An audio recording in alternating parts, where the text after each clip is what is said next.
ஆச்சி மசாலா. எந்த சமையலும் ருசி தேடும் ரகசியம். 20 ரூபாய். புது வீடு கட்டுறேன். என்ன டைல்ஸ் போடலாம்? ஹர்ஷா டைல்ஸ் வாங்க.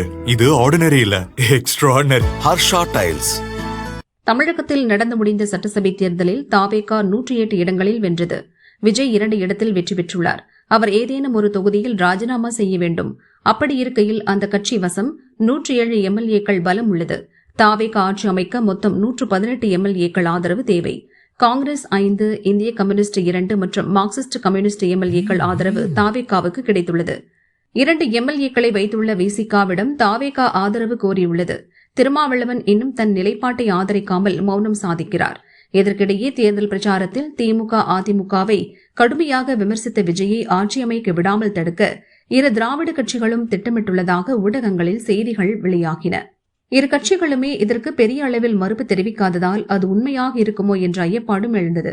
அதற்கேற்ப திமுக எம்எல்ஏக்கள் கூட்டத்தில் பேசிய ஸ்டாலின், திமுக எம்எல்ஏக்கள் அனைவரும் சில நாட்களுக்கு சென்னையிலேயே தங்கியிருக்க அறிவுறுத்தினார்.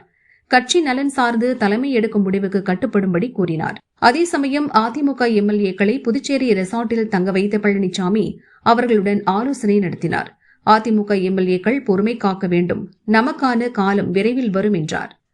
திமுக தலைவர் அதிமுக பொதுச் செயலாளரின் நடவடிக்கை இரு கட்சிகளும் கூட்டணி அமைக்குமோ என்ற சந்தேகத்தை கிளப்பின.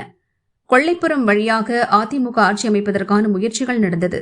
ஆனால் நாங்கள் அதை ஆதரிக்கவில்லை என மார்க்சிஸ்ட் பொதுச் செயலாளர் பேபி கூறியது மேலும் பரபரப்பை கூட்டியது.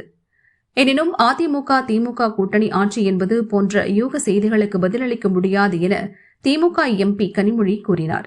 இந்நிலையில் புதுச்சேரியில் இருந்து அதிமுக எம்எல்ஏக்கள் அனைவரும் இன்று சென்னை திரும்பினர். சென்னையில் அவர்களுடன் பழனிசாமி ஆலோசனை நடத்தினார். தேர்தல் முடிவுகள் வெளியாகி 5 நாட்கள் கடந்துவிட்ட நிலையில் தமிழகத்தில் நடந்த 17வது சட்டசபை தேர்தலில் பல்வேறு கட்சிகள் சார்பில் வேட்பாளர்கள் போட்டியிட்டு வெற்றி பெற்றுள்ளனர். தமிழகத்தில் ஆட்சி அமைக்கும் கட்சிக்கு என் மனமார்ந்த வாழ்த்துக்கள் என எடப்பாடி பழனிசாமி எக்ஸ் பக்கத்தில் பதிவிட்டுள்ளார். எனினும் அவர் எந்த கட்சியின் பெயரையோ தலைவர்களின் பெயரையோ குறிப்பிடாமல் இந்த வாழ்த்து செய்தியை பதிவிட்டுள்ளது பரபரப்பை ஏற்படுத்தியுள்ளது. இதன் மூலம் தமிழகத்தில் ஆட்சி அமைக்கும் முயற்சியை அதிமுக கைவிட்டுள்ளதாக தகவல் வெளியாகியுள்ளது. அதிமுகவின் நிலைப்பாடு தெளிவாகியுள்ளதாகவும் திமுக அதிமுக கூட்டணி ஆட்சி என பரவிய ஊடக செய்திகளுக்கு பழனிசாமி முற்றுப்புள்ளி வைத்துள்ளதாகவும் கூறப்படுகிறது.